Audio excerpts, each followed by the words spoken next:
Europe 1, 7h26, Jean-Philippe Ballas. Et c'est l'info politique de Caroline Roux. Bonjour Caroline. Bonjour Jean-Philippe. François Hollande a reçu le patron de General Electric et de Siemens et l'actionnaire d'Alstom Martin Bouygues à l'Élysée.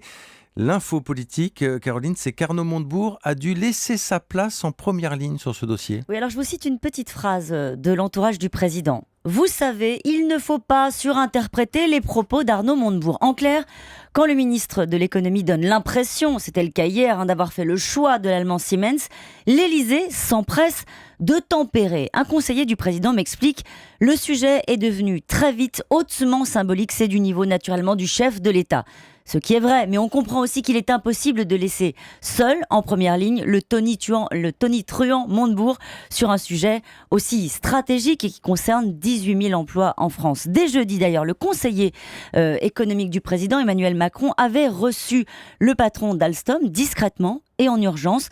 Personne, Jean-Philippe, n'avait vu venir les Américains. Il y a vraiment eu un coup d'accélération qui n'a pas été anticipé. Hier, Arnaud Montebourg était associé au rendez-vous à l'Élysée avec les capitaines d'industrie. Mais c'est le président lui-même qui a imposé le ton.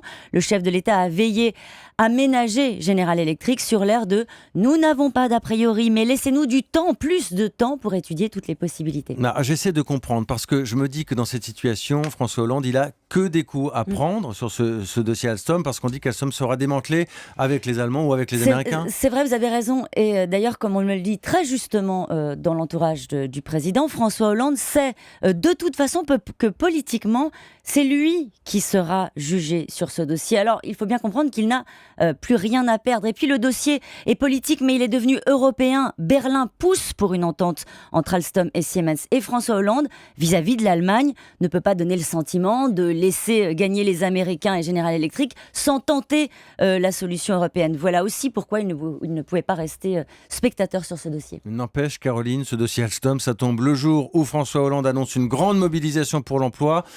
Quand ça veut pas, ça veut pas. Oui, quand ça veut pas, ça veut pas. En fait, c'est vrai que le dossier industriel écrase tout. C'est l'image d'une France vendue à la découpe qui marque les esprits. Et d'ailleurs, à ses interlocuteurs, hier, dans son bureau, François Hollande a surtout demandé, insisté pour des garanties sur l'emploi.